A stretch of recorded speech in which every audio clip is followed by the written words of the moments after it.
Welcome again to another episode of Stories from the Edge of Life. We have another special guest today.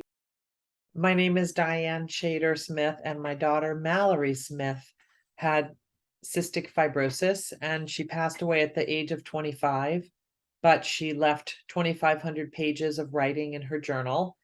And I worked with Random House to bring it to publication as Salt in My Soul. And it is a book, and it's also now a documentary that 3Arts produced. And it's another way to hear her story. Thank you, Diane.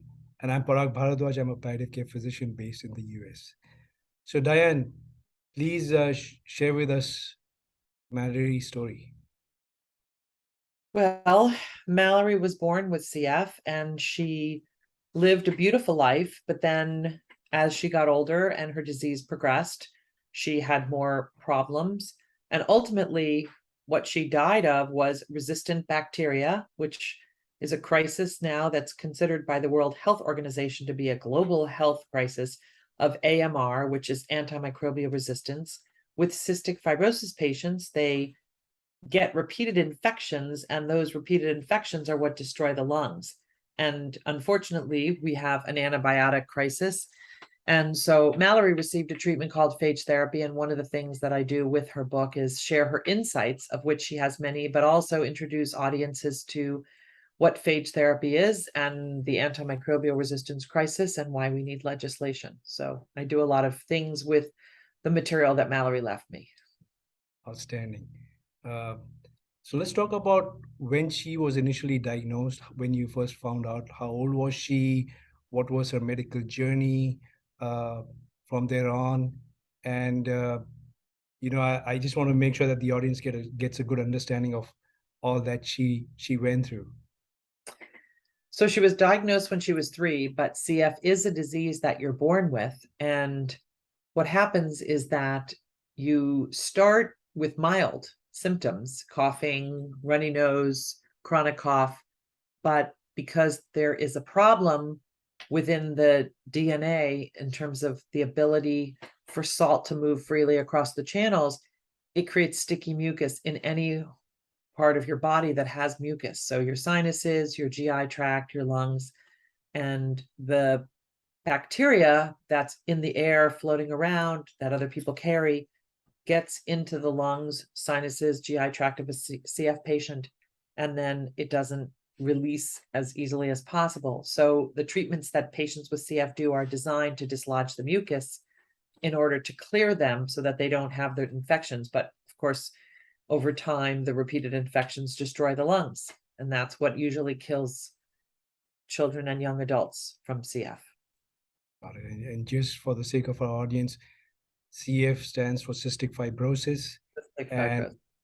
And thanks for explaining it that way. So she was diagnosed at the age of 3. I do understand she had multiple hospitalizations throughout her young age. And she actually underwent a lung transplant as well. She had a double lung transplant at the University of Pittsburgh. They said the surgery was incredibly well done and she was doing great, but the resistant bacteria recolonized her lungs and there were no treatments left at that point. So that's why she died. And that's one of the things I advocate for is better treatments for bacteria. Got it. So she was able to get double lung transplant, which not many patients are able to get, and she died actually of the complication. Well, she died from the resistant bacteria. Yeah. As that she had to fight, after she got the transplant. Now, from the age of 3 onwards, describe a little bit about the medical journey. Like I mentioned, she'd had multiple hospitalizations, but it wasn't like she was a patient who was constantly declining over those years. She actually would get admitted to the hospital and then get treated and then bounce back and try to live as normal of a life as possible. Yeah, she was a 3-sport varsity athlete in high school. She played club volleyball at Stanford. She had lots of friends. She had boyfriends. She did live in her short life a lot of life. but she had 67 hospitalizations, and each one was either weeks or months. We're not talking about overnight stays. They do tune-ups that they call them, which are periods of IV. And oftentimes what would happen is a patient goes in like Mallory and gets a week of antibiotics, and then they go home with home antibiotics. And in the beginning, it's a 2-week course, and then it becomes a 3-week course. And at the end, it was 6 weeks, 8 weeks of around the clock IV antibiotics, which makes things very challenging to live with. So long hospitalizations and at a very young age. So how did she deal with those hospitalizations? How did you? Well, the hospitalizations Yeah, really started when she was in middle school. The vast majority came senior year in high school and college, and then after college. She got to have a very nice childhood, other than the fact that she had to do treatments every day to pound the mucus out of her lungs, and breathing treatments to thin the secretions in her lungs and try to move the mucus around.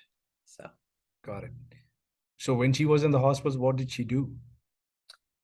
well, she did lots of treatments and lots of medical procedures, but like any kid, she was on the computer and she watched Netflix and she did her schoolwork. Friends would come visit. We would try to come up with some activities, whether it was drawing or reading. She read a lot of books. She was a really prolific reader, which I think is why she became such a good writer. And we just tried to live happy. Great. So um, when did she pick up uh, the skill, or when did she start writing, basically, is what I'm trying to ask. She started writing when she was young, but she really started writing seriously when she was 15, from the time she was 15 until her death at 25. So for 10 years, but she always wrote before that, and she has these young childhood diaries, but her very serious writings started when she was 15. During a hospitalization? Oh yeah, she always wrote. She wrote at the hospital. She wrote when she was playing water polo at a match. She wrote in bed at night when she was home. She always wrote. She wrote at camp, on vacation. She just was always chronicling everything. And the book is a combination of her life inside and her life outside the hospital. And what would she typically write about? Was it just about her experience, or how she viewed life as a whole? She wrote about everything. She wrote about when she got accepted to college. She wrote about when a boy hurt her feelings. She wrote about when she had a fight with a friend. She also wrote about the relationships in the hospital and the treatment she had to deal with, and what her suggestions were for things to get easier and better, and why um, some of the protocols didn't make any sense to her and what she thought she should do. I mean, she wrote about everything. So I hope Got it. people are inspired to read Salt in My Soul. It was a bestseller, but also Random House submitted it for Pulitzer Prize consideration. And they told me that because they said they thought it was life-changing. And a lot of medical students read the book, a lot of doctors, a lot of patients, a lot of patient family members who say they now understand what living with chronic illness is like. So it's helped a lot of people. Wow. So she really gave a gift to all these individuals. Mm. Now, at what age do you recall she realized that, the disease might be something that would limit her life? Well, when she was 9, she came home one day and she said she wasn't going to do treatment anymore. She was sick of it. She didn't want it to disrupt her life. So at that point, we had to explain why. And we explained that it could be fatal and that she had to do treatment every day. So I think she had an early introduction to it. And then when she was in 9th grade and they studied biology, I mean, in her biology class, they had a unit on cystic fibrosis, which I think is core curriculum. And so she came home and talked to me about survival rates in 9th grade. And I was thinking, wow, that's a lot for a child to live with. But Mallory seemed to somehow figure out how to channel that into living better, because she really had a joy for life despite all the suffering that she dealt with. Did you see a shift in her personality after she found out?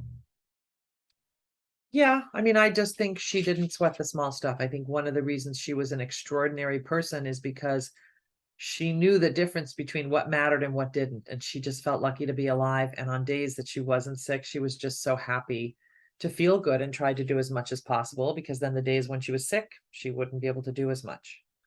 It sounds like she made the best of it. Yeah. Yeah. Outstanding. Now, in terms of chronicling her experiences, Can you give us a glimpse of her personality? Well, the reason she was beloved by so many is because she was very calm. She was wise beyond her years. She was loving. She did not engage in confrontation. She let a lot of things go in order to just be able to live happy, simple, and uncomplicated relationships, because so much of her life was complicated and was disrupted by medical things. So the rest of her life, she just tried to relax and enjoy. She loved the beach. She loved movies. She loved to just hang in the bedroom with her friends and tell stories, and she was a normal kid. That's very interesting to hear, knowing that she had a chronic debilitating disease, which was life limiting, uh, and yet she was able to normalize her life to the best ability that she had. I think the ship reflects its captain, and I set the stage early on that life was not going to be a pity party. And Mark, my husband, agreed, and we did as much as we could. And we had planned a ski trip once, and the doctor said, no, you can't take her to the snow because it's going to be too cold for her lungs. So we quickly pivoted and went to the beach. And we just tried to have all of the play dates be at our house so she could do treatment. We just tried to make life as easy as possible for her around all of the complications that she had to deal with. Great. And she had a special affinity for the ocean. Yeah, she loved the beach. Actually, the salt in the air and the water thins the mucus and is good for you. And it's the psychological and the physiological healing. So it really was her happy place. That's why the picture is of her crouching at the beach. Yeah, I was going to say that's actually very telling, Yeah. right? Yeah. So it seems like you got to be with her during very crucial moments, throughout her journey. Could you share some of the low points and some of the high points? Well, the low points were when she had something planned and a medical complication would interrupt her ability to do that. And that was always very difficult. For example, she was supposed to move to Hawaii when she graduated because she had a boyfriend there. And then she had a massive bout of hemoptysis. And the doctor said, you cannot move to Hawaii because there's nobody on the island that can do an embolization. They don't have interventional radiology as a specialty, and it would just be too dangerous. And so she was hysterical. And when I sat with her in the room and she was crying, and I said, okay, what is going to make this better? And she said, I want a puppy. And that's when we got Kona. That's the dog that just passed away. And, we just tried to substitute one thing for another. She wanted to go work in Hawaii on a volcano, and she got accepted to a prestigious program at Stanford. And then the doctor said, oh no, too much ash, it'll hurt your lungs. So I quickly helped her find a program where she could work as a documentarian, and it was in a summer program at UC Santa Barbara. So instead of studying volcanoes in Hawaii, she went to Santa Barbara and worked on a film about whale strikes. So it was always about a plan A and a plan B, so that she didn't feel too sorry for herself. All right. So there should always be a plan B. Yes, plan B. Great. Now, in in terms of the high points, would you mind sharing some?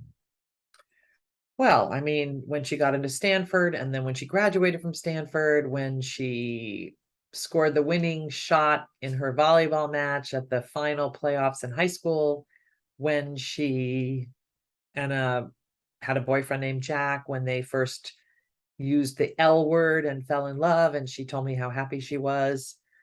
There were all kinds of them. When she went to summer camp in 7th grade, which is where I think she picked up the bug that ultimately killed her, but she loved camp. So she had a lot of happy moments. I know I've had the luxury of knowing her story a lot more in detail, but I want to get the audience to get a sense that she lived a full life. Yeah. So I'd love to share the trailer from Mallory's documentary so you can meet her. I'm not necessarily the most fearful of death, but I do think that when you leave people behind that have fought so hard to keep you alive, I think that would be devastating. When all my hopes seem gone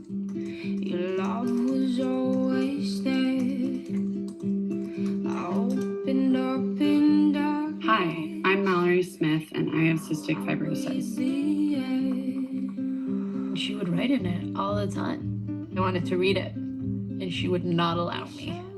Every single decision that I make has a life or death significance to it. And that's something that I don't want to convey, because I don't want people looking at me and pitying me or being scared that I'm going to drop dead or anything like that. She, took out her opinions and her feelings on her journal clearly, and then tried to just live a happy life.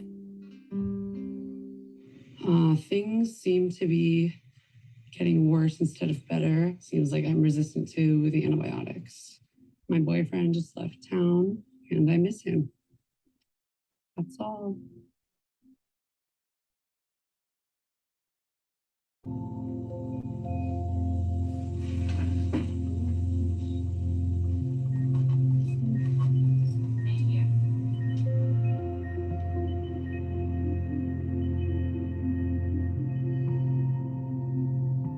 I feel like people with CF are privy to secrets it takes most other people a lifetime to understand.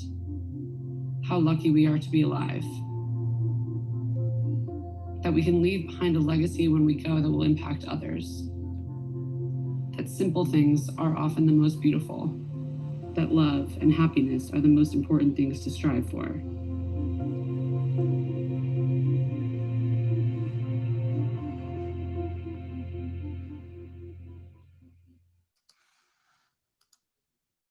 All right. Then That you get to is, meet Mallory. thank you. Thank you for sharing that with us. And I'll request our audience to watch the documentary when it's out and be inspired by it. Could you share with us exactly when it's going to be out? Oh, it's out. You can watch Okay. it on Apple TV or Amazon Prime or Google Play or Vimeo. It's out there. We actually, I'm taking it all over the world. We were in England and we're going back to Oxford and Cambridge. It's going to Australia. It opened as the #1 doc in Canada in January. And I think people are responding to what Mallory writes about and the messages and the medical details that are important for people to know. It's always better to convey information through story because people absorb it more when they hear a person's journey rather than facts and figures. So one of the things that I talk about when I give my talks and Mallory writes about is the opioid epidemic and the need for balance in terms of under and over medicating. Because, for example, at a time when people are dying every day from opioid overdose, patients like Mallory were routinely undertreated because doctors are afraid that they're going to create another addict. So there's a balance of medicine issue. She writes about the difficulty of getting insurance approval and the battle that we had to go through and explains in detail how they tried to prevent her from getting a life-saving transplant. She writes about invisible illness and what it's like to live with a disease that people don't see and the mental health aspects and phage therapy and antimicrobial resistance. And there are all these different issues that through the book, through my talk, or through the documentary, we're able to use the power of story to engage people in these really important conversations to pay attention to things that need to be addressed. Absolutely. Well, I was going to ask you if there was anything Mallory would have wanted to share with us, but I think you shared it very wonderfully in her own voice. Let me ask you this. So she was journaling stuff and did not provide you access to her materials Until the end. until the end, but did anything come as a surprise to you? Yes. So the details of her day-to-day life, no, because I was always there. The big surprise was that her smile, her happy demeanor masked the reality of living with a chronic illness and the pain that she dealt with, because she didn't want people to look at her and see a sick girl. She wanted to have relationships with people as others did. And so she took out all of her emotional anxieties and fears and sadness on, in writing so that she could then close the journal and go out to dinner and be with friends and not need to emote that. It's sort of like what I do now. I travel all over around the world. I gave a talk last night. I gave 3 talks on Tuesday. I'm going to North Carolina next week. I'm going to Palm Springs the week after. So I'm able to give talks, screen the documentary, teach the insights that Mallory left. And then when I am not doing that, then I can live in my life with my friends and my family and not have it be about that, because you do have a need, I think, to talk about certain things, whether you write them or whether you share them, but by compartmentalizing them and putting them, for example, in a Zoom call like this, then when I finish this, I'm going to go to a dinner tonight with our new puppy, and I won't be talking about it because I Yeah. will have done my grief work and my advocacy, and then I can move on and do other things. Yeah, I think the key is compartmentalizing, and not everybody has that skill or ability to do that. Well, Mallory gave me a way to do it. So I credit Mallory with giving me a roadmap forward. And really, my life did change. We call it the inflection point, where, you know, when Mallory was here and when she wasn't, and how I had to learn to live without her after living with her, and find a way to keep her in my heart and keep her alive, which is what these kinds of opportunities do. And it enables me to share her wisdom at the same time as talk about my daughter without being that mom that can't get over the death of her daughter. I think it's the Buddhists that say a person dies twice, once when they physically leave us, and then the second time when you stop saying their name. So I will always talk about Mallory to keep her alive. Yeah, and Mallory, I think you've done a great job in making sure that that Mallory is not forgotten. You know, now she has a book and a documentary as well. And I just want to stress once again, the book is in her own words. Oh yeah, it's her book. Yeah, It's not it's my her book. book. Her book. Exactly. So I would encourage folks to go and get the book, access the documentary, and be inspired like I am by listening to her story. And so, Diane, one of the things that we didn't cover in this particular interview is your personal journey as a mother. So I hope we're going to be able to get you back to reflect, you know, on that particular role that you were playing. And so I hope to see you again soon. Okay. Thank you very much. I appreciate it. Any parting words from Mallory for us? Well, I'll use a quote from her book, her words, where she said that she had a strong urge to leave her mark, to write something that would influence people the way they think and they feel. And she did that. So if she were here, I would say to her that she's made a tremendous impact on so many people. And I know she would want to say thank you for helping her share her story. Of course. And I did forget one thing. I believe, if I correct me if I get this wrong, she actually graduated and then she actually had a job. Oh yeah. And she wrote another book. Yeah. So there's a lot more to uncover about her Yeah. story than what we could squeeze Oh into this yes. interview. Yes. Yeah. All right. Well, thank you very much. Okay. See you again. Bye-bye. Did you like this story? If so, please subscribe to this channel and like and share the video. Want more? Buy the book, Stories from the Edge of Life, available now on Amazon for more stories like this. All proceeds support Palliative Care Network, a nonprofit dedicated to alleviating suffering and improving the quality of life for patients facing end-of-life issues. Consider extending your contribution by donating through the link below. Thank you for your support.